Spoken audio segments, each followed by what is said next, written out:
Glória a Deus. Agora o momento da palavra. Peço que a igreja fique de pé. Fique de pé, igreja. Estenda a mão para o servo do Senhor que vai trazer a palavra. Evangelista Igor Feitosa. Amém. Oremos. Senhor Deus e Pai, está aqui teu filho, Senhor, que vai trazer a palavra esta noite. Pai, que o Senhor venha usar, Senhor, esta noite, Senhor, que seja a boca de Deus aqui na terra. Pai, abençoa. Desde já te peço, Senhor, uma cobertura espiritual sobre a sua vida, sobre a sua casa, sobre a sua família, e que o Senhor venha, meu Pai, usar ele tremendamente nesta noite, eu creio, em nome de Jesus. A igreja diz... Glória a Deus.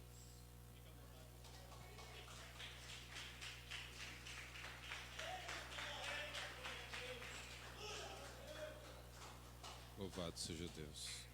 Meus irmãos, eu vos saúdo com a paz do Senhor. Gratidão a Deus poder estar aqui nesta noite. Gratidão ao pastor Wenderson. Deus continue abençoando. Nobre amigo, companheiro, sua digníssima esposa, missionária. Deus abençoe os irmãos, viu? Povo que gosta de adorar a Deus, né? Que a atmosfera se torna uma atmosfera de adoração, onde nós podemos sentir a presença de Deus. Que maravilha.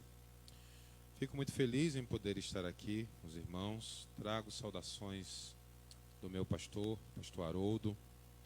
Trago saudações da nossa congregação onde nós dirigimos, a congregação do Vila Nova, ali no Santa Cecília.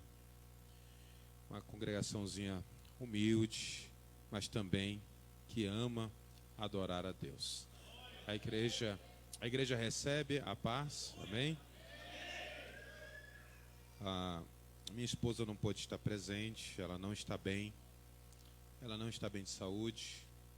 Peço à igreja que nos ajude em oração para que Deus nos dê vitória, sendo na área física ou sendo na área espiritual, que Deus possa nos dar a vitória. Amém? O tema, pensa num tema difícil, irmã, de ser pregado, tá? Falar sobre reino de Deus em nossa atualidade é um desafio muito grande.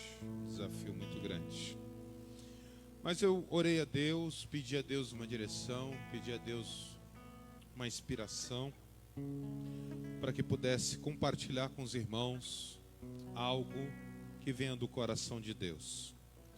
Não que venha do nosso coração, não que venha do nosso intelecto, mas que provenha do coração de Deus para as nossas vidas. Porque Deus, Ele sabe o que nós precisamos. Ele sabe o que nós necessitamos. Deus sabe aonde está aquilo que precisa ser mudado, aquilo que precisa ser modificado em nossas vidas. Nós vamos falar sobre o reino de Deus, teu reino em nós. Vamos abrir a nossa Bíblia? Abra a sua Bíblia, capítulo de número 6.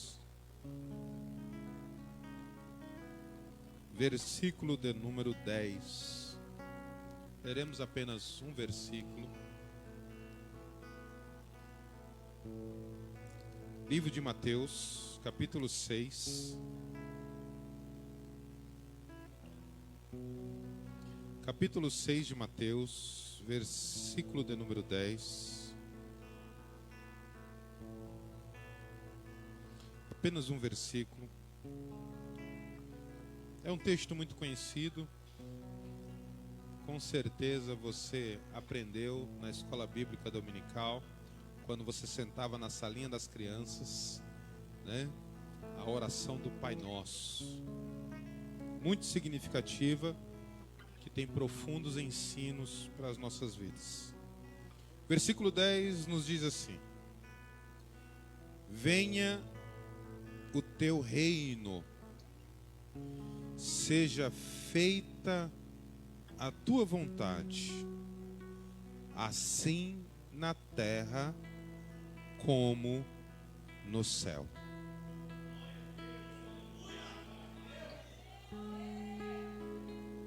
Oh, glória a Deus. Amém. Podemos sentar, queridos.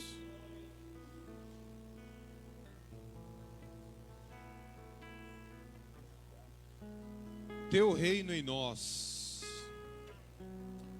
O Evangelho segundo Mateus, ele é escrito para os judeus. Mateus, também conhecido como Levi, que é um cobrador, que foi um ex-cobrador de impostos, ele se encontrou com Jesus e teve a sua vida transformada, teve a sua vida mudada, e ele se tornou um dos escritores do Evangelho, que Evangelho só tem um, contado, escrito, de 4 visões diferentes: Mateus, Marcos, Lucas e João. Mas Evangelho só é um. A estrutura literária do Evangelho segundo Mateus é toda construída dentro de uma perspectiva judaica. Todas as palavras que Mateus utiliza para construir aquilo que Jesus falou, fez, ensinou, realizou, ela é cuidadosamente escolhida dentro dessa perspectiva judaica.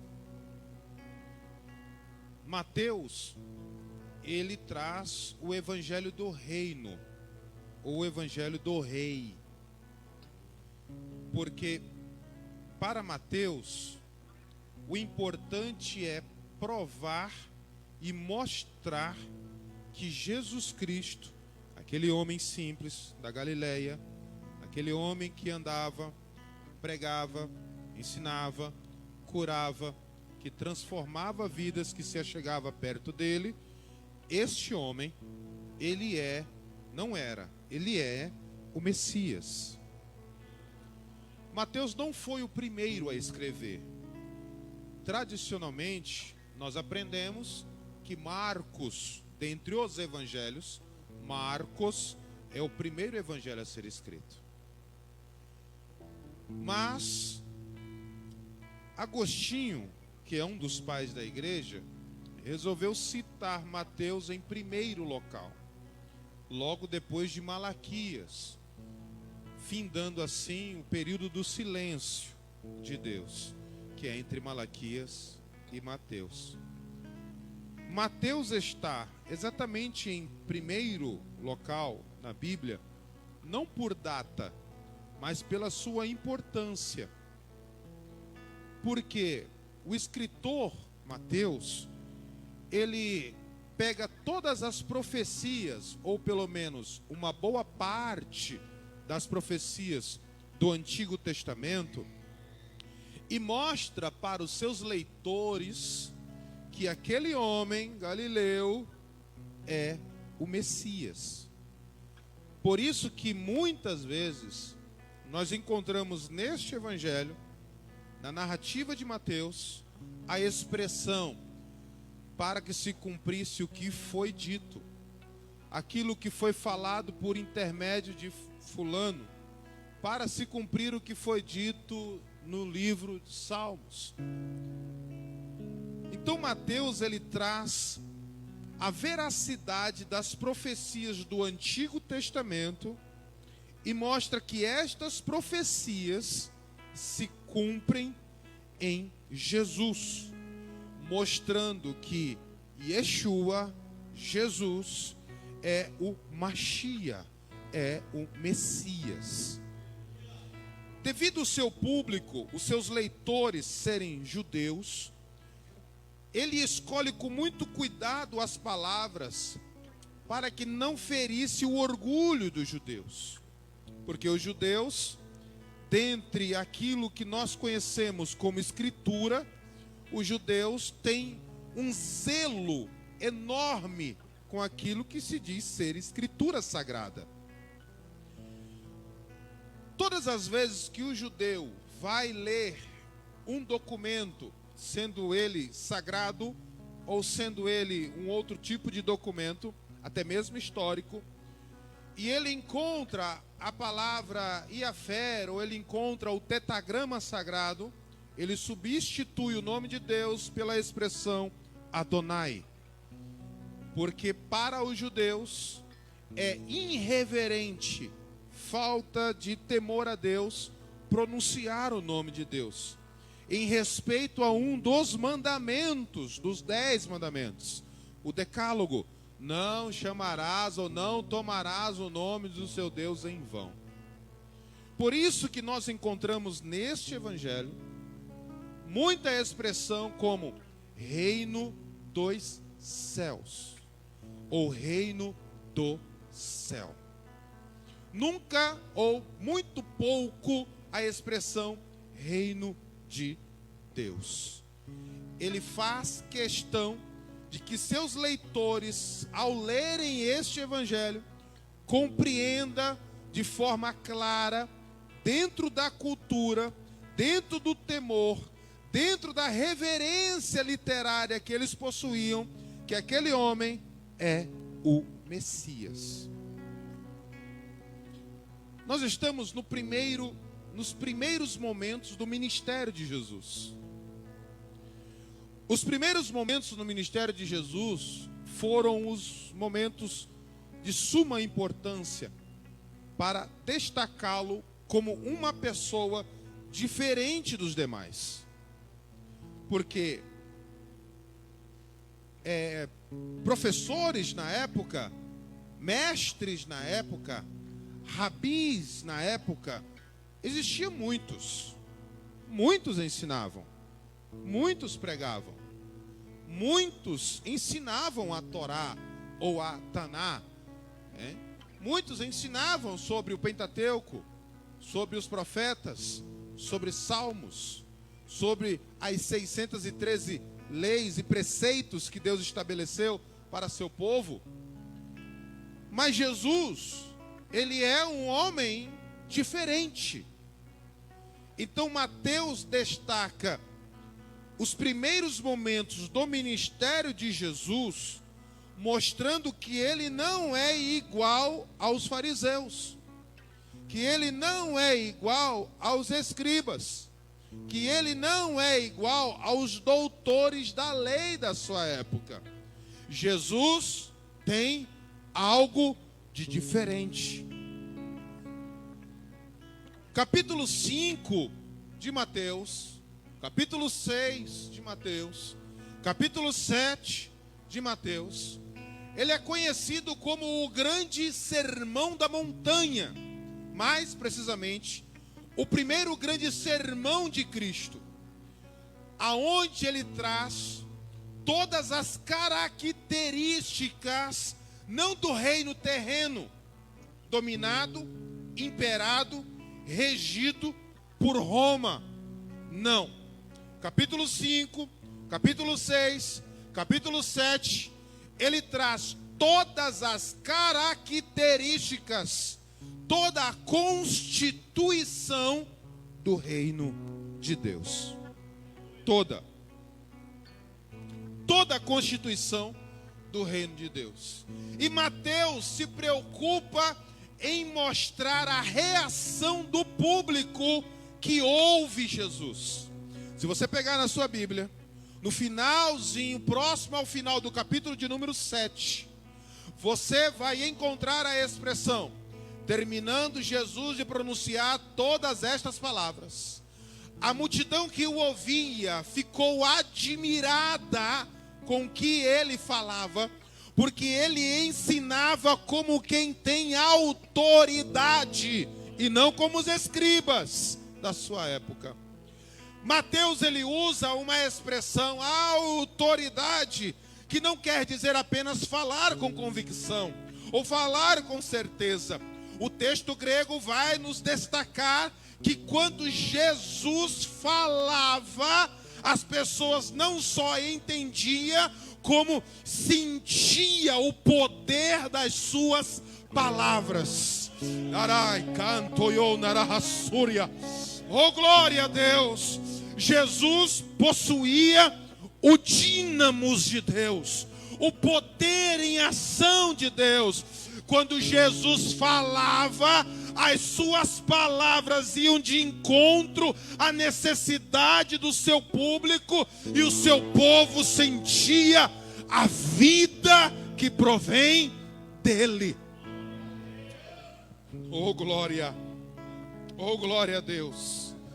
Então Mateus, Anahe Assúria, Decou Manabassurimiki Andarai, Ayamanu Yasé, Yude Yanara Assúria. Oh glória, oh glória. Então Mateus, oh glória a Deus, Mateus destaca que aquele homem, Yeshua, o Hamashia, Jesus o Messias, ou Jesus o ungido, ele não era igual aos líderes da sua época. Ele era um homem que se sobressaía da sua época, porque ele era um homem, não um simples homem, sim, natureza humana, porém com uma nacionalidade não só terrena, mas espiritual. João sabia disso. João era um dos discípulos mais novos entre o grupo apostólico. E quando João vai escrever o seu evangelho, ele diz: e o verbo se fez carne. Jesus não era qualquer pessoa. Jesus não era igual às pessoas os fariseus da época. Ele era o verbo. Ele era a própria sabedoria de Deus. Ele era o próprio Deus. Ele, sendo Deus, não teve usurpação ser igual a Deus, mas antes esvaziou-se de si mesmo.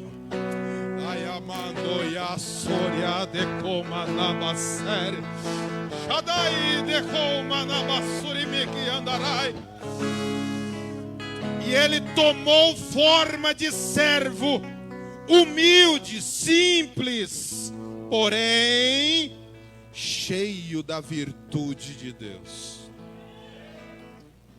E a missão de Jesus era, além de morrer pela humanidade, era em mostrar o que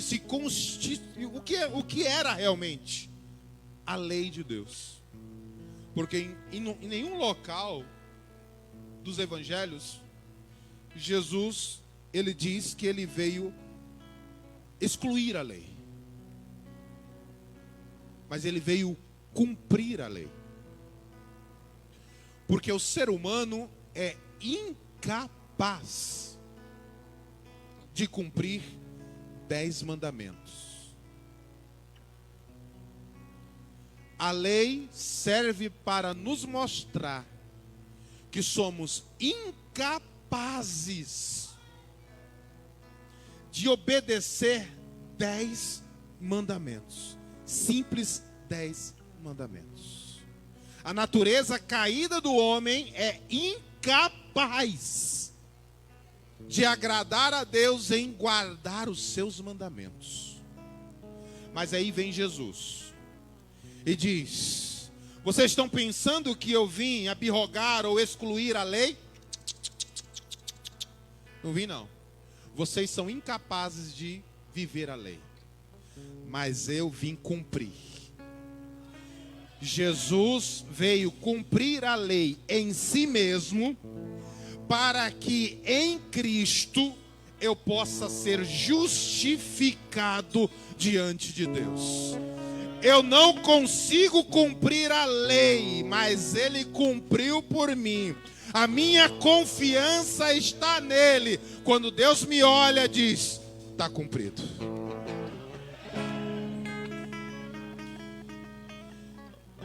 Jesus veio para morrer pela humanidade, para cumprir a lei e também veio para anunciar o quê? O reino de Deus. Não era um assunto desconhecido do povo. Porque nós estamos falando de um povo que deixou de ter um regime teocrático para ter um regime monárquico. Deixou de ser regido diretamente por Deus, lá em Samuel, quando o povo escolhe para si um rei, Deus dá a eles a Saul, depois Davi, e sucessivamente. Então o povo muito bem sabia o que constituía um rei e um reino. Jesus não estava falando algo que o povo não sabia, que o povo não conhecia. Pode fugir da nossa compreensão, porque nós não seguimos esse regime de rei. Nós não temos um regime que é constituído um rei sobre nós, dentro dos mesmos parâmetros de governo que era no Antigo Testamento. Mas o povo da época bem entendia o que era ter um rei e o que era ter um reino. A maior chateação do povo judeu era ser dominado por Roma. O reino que imperava e que regia a sociedade da época era o reino de Roma. Eles pagavam tributo a Roma. Roma dava a eles alguma liberdade, dentre elas de ir e vir, segurança nas estradas e o direito de cultuar nas sinagogas. O imperador não os impedia, desde que isso não infringisse as leis do reino de Roma. O que eles queriam era que os judeus pagassem os seus impostos, bem tranquilo, cobrando muitas das vezes muito mais do que a lei estipulava. E a maior da chateação dos judeus, além dessa, era ver o seu rico dinheirinho indo para os templos pagãos. Então, todo mundo que era um cobrador de impostos e que era judeu, era intitulado como traidor da pátria. Porque eles estavam colaborando com o reino de Roma para deixar a nação pobre. Então o reino quem imperava era o reino de Roma. Suas leis, seus preceitos, suas constituições, as suas normas, os seus castigos, as suas punidades, era o reino de Roma. A primeira mensagem sobre o reino de Deus, Jesus chegou pregando e dizendo: arrependei-vos, porque é chegado o reino dos céus.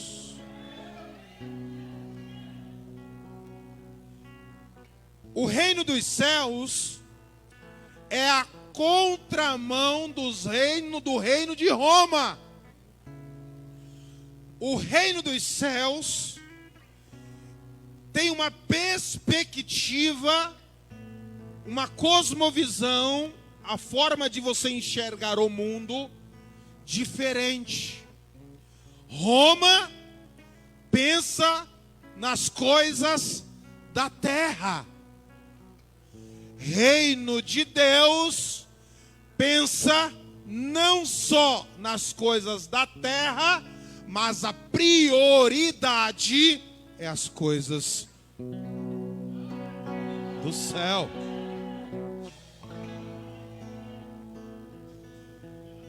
Jesus diz assim: olha,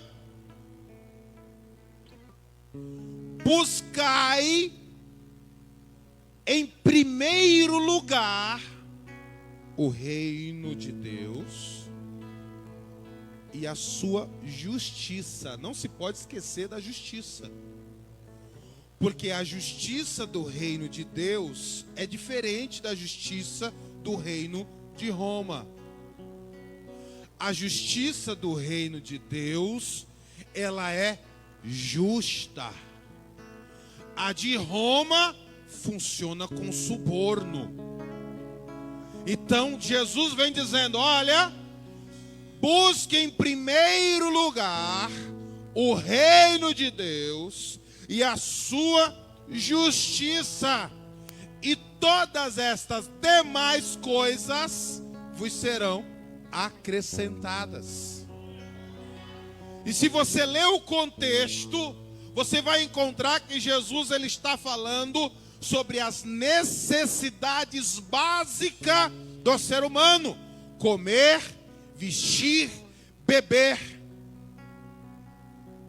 O reino de Deus não isenta o homem de desfrutar das coisas belas deste mundo, mas não se limita a este mundo. Você pode calçar bem, vestir bem, andar bem, viver bem, mas o seu coração não pode estar com seu tesouro na terra. O seu coração deve estar no seu tesouro no céu. Ai, amando, yassé. Ai, amando, yenerique, assúria. Shadai, decomanah, serimique, andarai. Eita glória. O coração queima, não sei o seu, mas o meu parece que vai saltar do peito. Ai, amando, yassúria, decomanai. Shadai, decomanah, serimique, andarai. Aleluia. Então Jesus, ele vem quebrando e implantando uma perspectiva diferente de viver. Ele dá um paralelo entre aqueles que são cidadãos de Roma e aqueles que são cidadãos do reino dos céus. Antes disso, todos eram, ainda que judeus, ainda que descendentes de Abraão. Antes disso, ainda que eles fossem de descendência nobre, eles estavam sobre o jugo de Roma. Eles tinham que viver conforme Roma determinava. Os limites era Roma quem colocava. Chega Jesus com uma nova perspectiva de visão, um novo conceito de vida, e diz para eles: olha, arrependei-vos, porque é chegado o reino dos céus. E Jesus começa a implantar dentro deles essa perspectiva. Quem é cidadão dos céus é diferente, mesmo morando aqui em Roma. Quem é cidadão do céu, ele é diferente, mesmo tendo como regime Roma. E esse choque cultural, Jesus, ele trouxe um choque cultural. Porque as pessoas estavam acostumadas a viver tranquilas, seguindo o regime de Roma. Para eles, isso era viver. Mas Jesus chega dizendo assim: quem quiser ganhar a sua vida, perdê-la.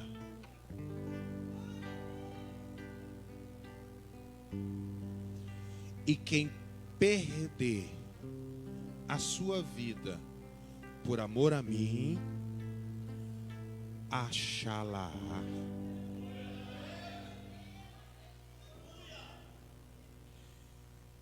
Aí está o choque. Porque o não obedecer o regime de Roma gerava morte. E quem é cidadão dos céus, ele diz: posso morrer, mas não nego o meu rei.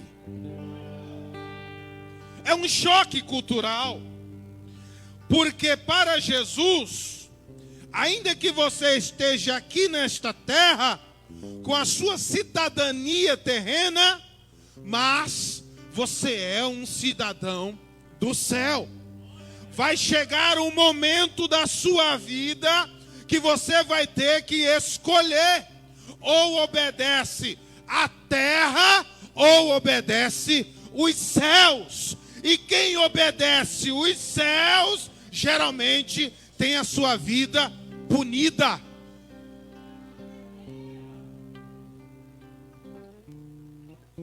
Mas mesmo que o cidadão do céu sofra, ele está no caminho que agrada ao seu rei. Porque os valores do reino dos céus é invertido. É invertido.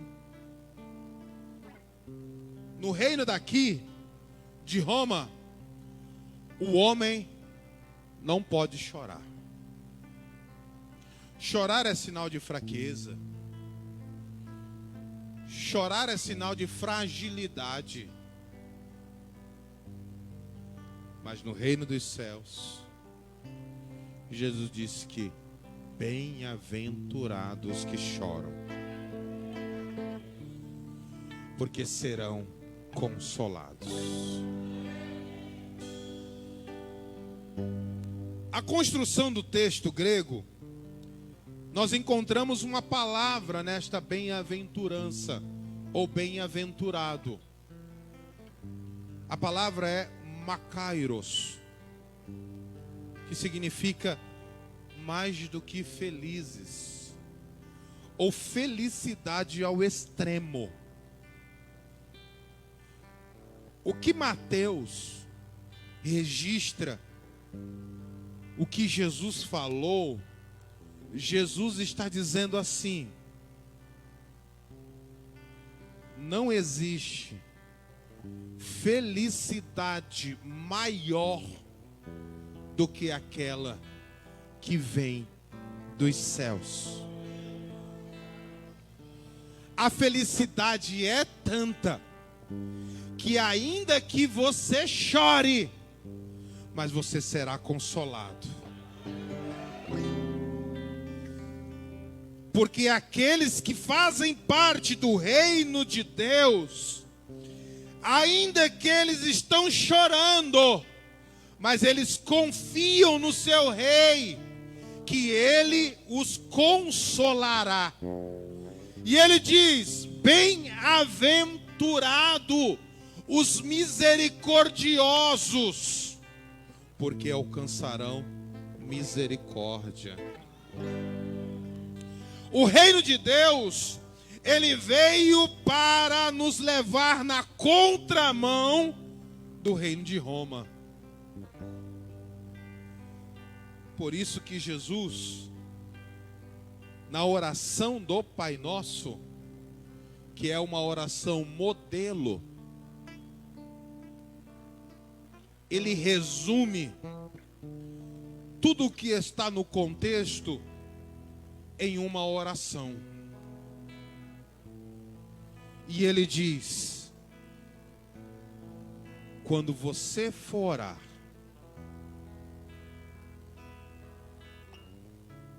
ore assim: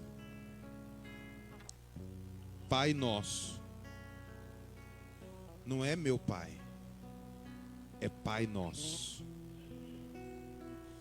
que estás nos céus. O trono dele está acima de tudo e acima de todos. Porque céu, para judeus, é o lugar da habitação de Deus. Deus, ele está lá, acima de tudo e acima de todos. E ele diz: santificado seja o teu nome. Nome aqui, uma das palavras hebraicas, da raiz da palavra nome, na língua hebraica, é Shem, que significa currículo. Tudo que Deus faz, Ele faz para a glória do nome dEle. E tudo que é para a glória do nome dEle, santifica o nome dEle. Não sei qual é a situação que você se encontra, mas saiba de uma coisa: que o processo pertence a Ele. Ele é dono deste processo. Ele é dono desta situação. Ele é dono desta tempestade. Porque desta tormenta surgirá algo para que o nome dele seja glorificado. Você estava desempregado? Sim, estava. Mas Deus me abriu a porta. Você estava com necessidade? Sim, estava com necessidade. E aí? Deus supriu a minha necessidade. Você estava com a causa na justiça? Sim, estava com a causa na justiça. E aí? Deus me deu vitória. Ai, amasso de comanaba séria. Tudo que Deus faz na minha vida, na sua vida, não importa a circunstância, é para a glória, é para a glória, é para a glória do nome dEle. Quem é cidadão do céu entende que as provações, as lutas, as tempestades não vai nos matar, mas antes vai glorificar ao nome dEle.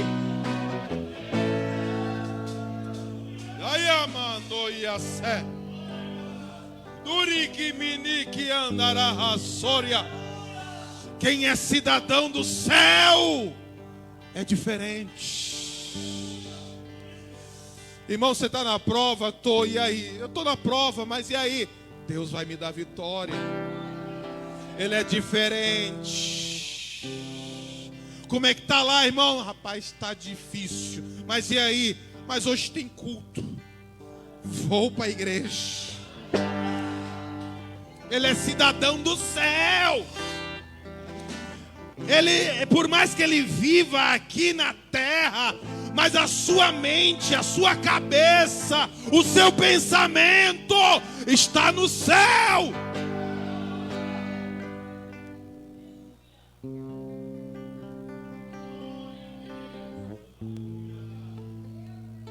Se você abrir a sua Bíblia, na carta que Paulo escreve aos Colossenses, no capítulo 3, você vai encontrar lá a perspectiva do cidadão do céu, a mente de um verdadeiro cidadão do céu. Paulo vai dizer: pensai nas coisas que são de cima. Se vós já ressuscitaste com Cristo, ele está dizendo, se você é cidadão do céu, então você ressuscitou com Cristo. Você nasceu de novo. Você é uma nova pessoa. Deus fez tudo novo para a sua vida. Se você é e está nessas condições, aí Paulo diz: pensai nas coisas que são de cima.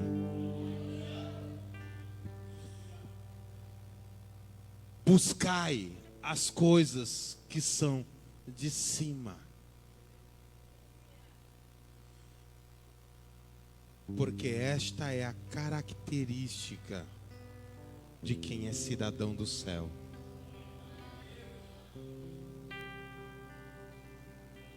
E Jesus diz: venha o teu reino.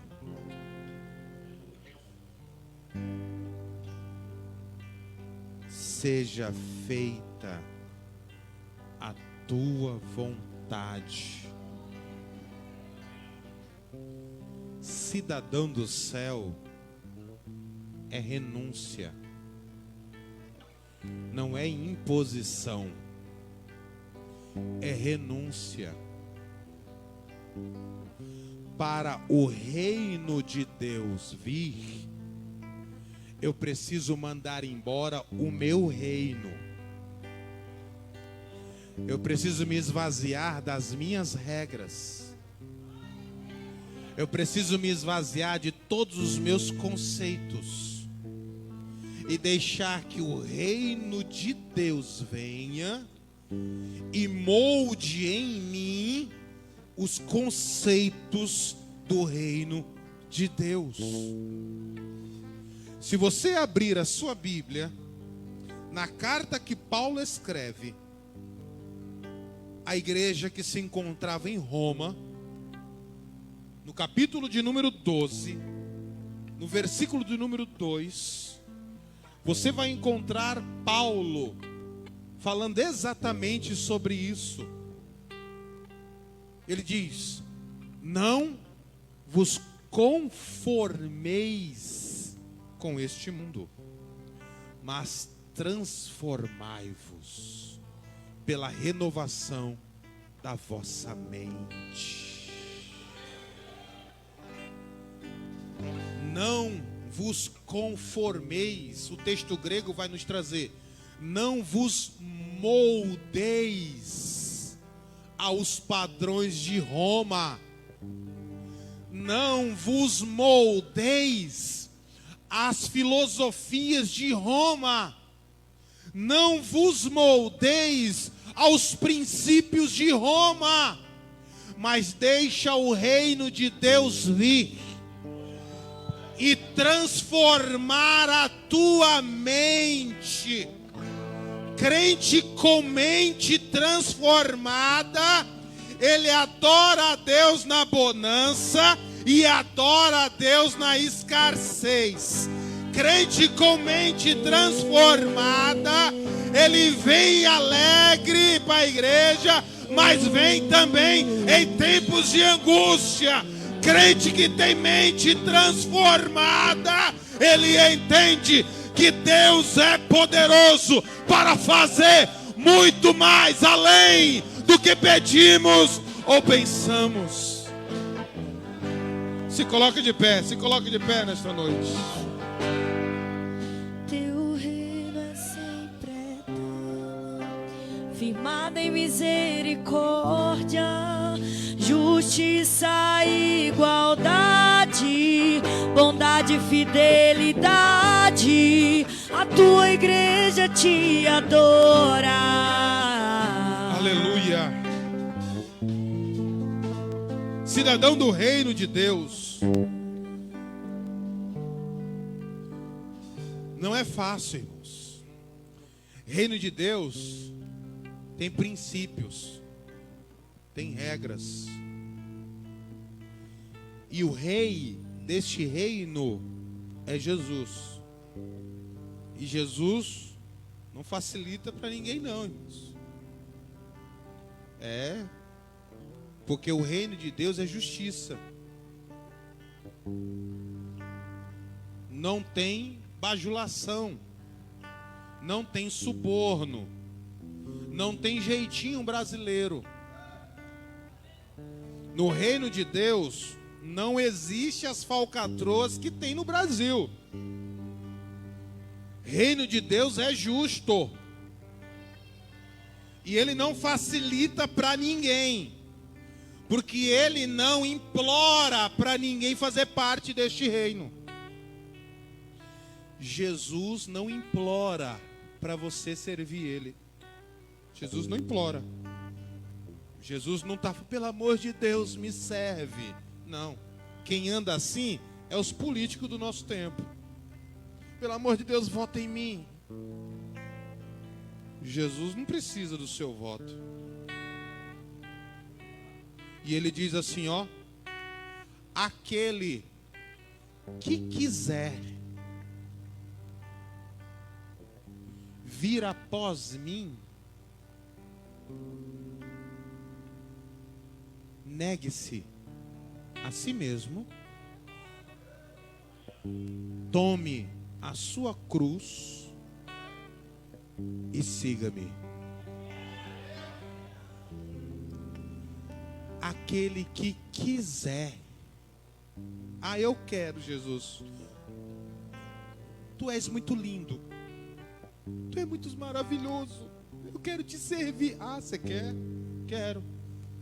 Abandone o teu reino.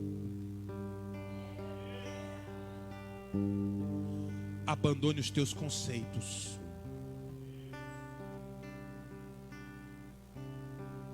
Negue-se a si mesmo. Está disposto a morrer pelo reino? Então tome a sua cruz, que cruz é símbolo de morte. E você tem um modelo a seguir. Qual é? Vem após mim. Jesus na frente, você atrás. Por onde Jesus passou, você também passará. Mas e se eu morrer? Não se preocupa, porque Ele é o Rei eterno.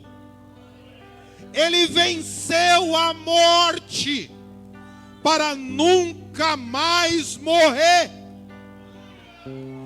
Sabe por que Deus o ressuscitou dentre os mortos?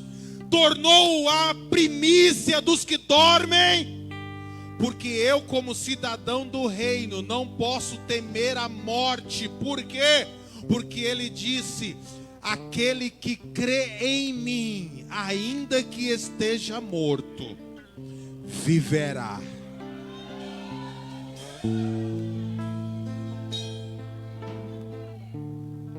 Ele venceu. E nós, se perseverarmos, venceremos também. Porque ele disse: vocês não vão me ver. Vocês não vão me ver, mas vão me sentir. Porque eu estou convosco todos os dias.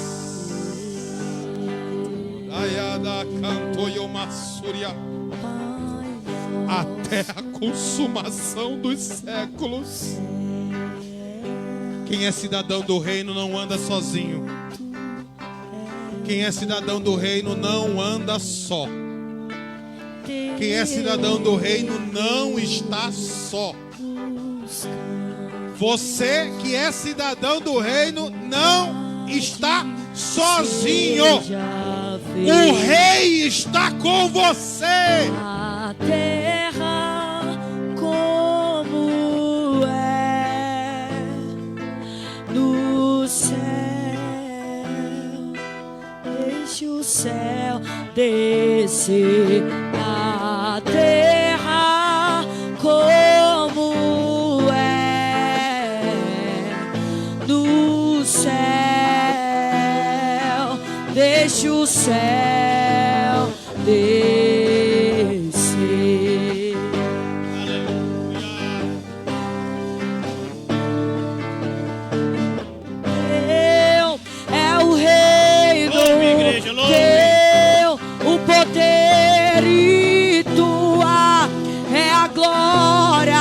sempre. Amém. Teu é o reino, teu o poder e tua é a glória pra sempre.